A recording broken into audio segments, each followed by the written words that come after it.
Your lightning bolts.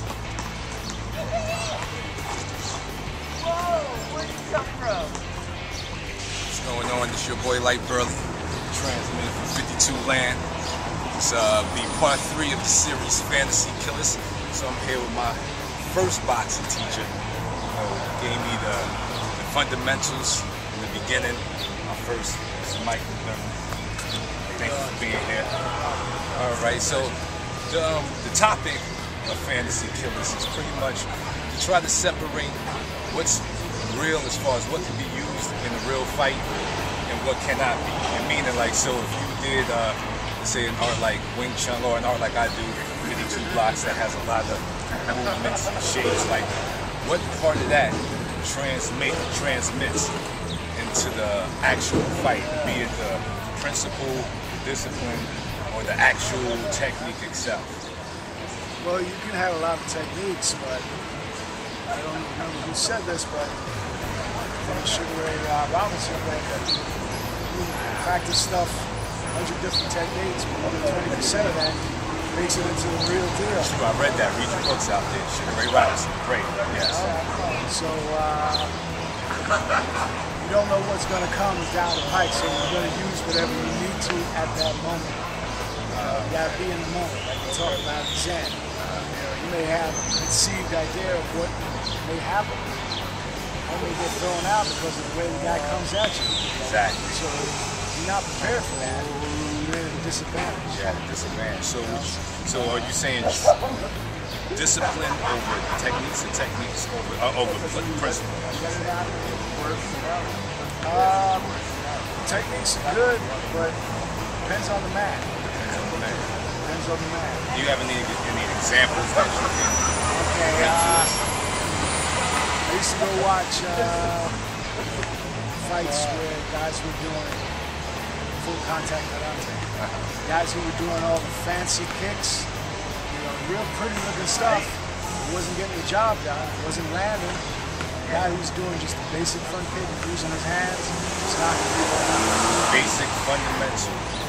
Just basic stuff. Basic stuff. Do anything fancy, just a basic front kick.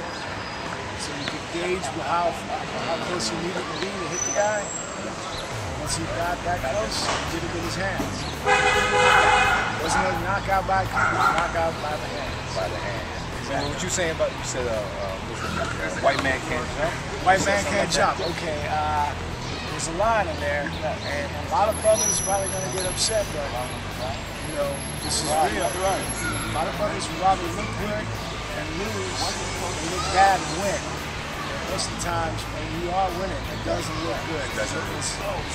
It's ugly. So, basically fights are situational, you're saying. So during the fight, let's gauge, you're a level, you're a good level boxer, you know how to use your hands. You get into a street fight and the guy grabs you. So is this like what you're saying as far as a situational, like you never know what's coming? You never know what's coming. As a matter of fact, real fight happens most of the time. You ain't got time to put your hand out. Real fight happens when you got 2 bags of groceries. Wow. And you go into your car and you got to fumble for your keys, and all of a sudden now somebody's on top of you. Now what do? You got to figure out how to get it done. It's all. Well, you know me for years, and I do an art called 52 blocks, and I've gauged it as the principle of beating, and all of the shapes and the movements and the heavy emphasis I put on my legs for footwork. I believe it's a good training method, but once in the fight, not knowing what's in the fight, all you can use is the principle, the ability to slip, which you gave to your muscle memory. Right. So I had to fight, and a lot of people say, "Oh, we didn't see the shapes," but I used my angles, I moved around. Right. How do you feel about this? Is it, looking at 52, would you say it? Would you see it as like, the fight begins and you just get into your dance, like you just go straight into your dance. You don't even know what the dance is doing. You may not have a time to do the dance. I was in Thailand a few months ago and seen one fight, I heard of another one. One I heard was this big guy against a little Thai guy. The big guy thought he had the advantage. The little Thai guy did not kick, did not punch, he just jumped up and hit him in the head with a headbutt. That was it. That was it. Didn't knock him out, the guy could not see. He was all bloodied up, went down, couldn't see after that. right in the head. Was able to jump up back quickly and do that. Wow. Bang. The guy didn't see that coming. Another one, 2 Irish guys. Drunk as a skunk. One guy's throwing a bomb punch. Another guy had the sense to do like that. Broke his hand. He was hit him with his forehead on his fist. So you don't know what's going on. So it's better to train the whole than to train the one Pacific, because some people may look at 52 blocks and say it's just blocks. That's as far as the defense goes.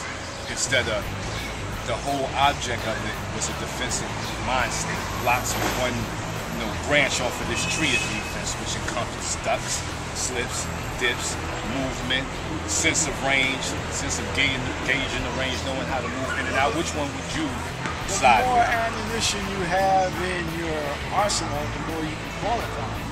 So if you train doing, like Bruce talked about, he didn't just do boxing, he didn't just do kung fu, he did wrestling, he did everything because he never knew what he was going to do. So if you feel comfortable in a lot of different things, once you get into that situation, it won't be like immediate, like, oh, now what do I do? Now what do I do? Wow. Thank you for your time, Mr. Mike. It was a pleasure talking to you. No problem. 52 blocks.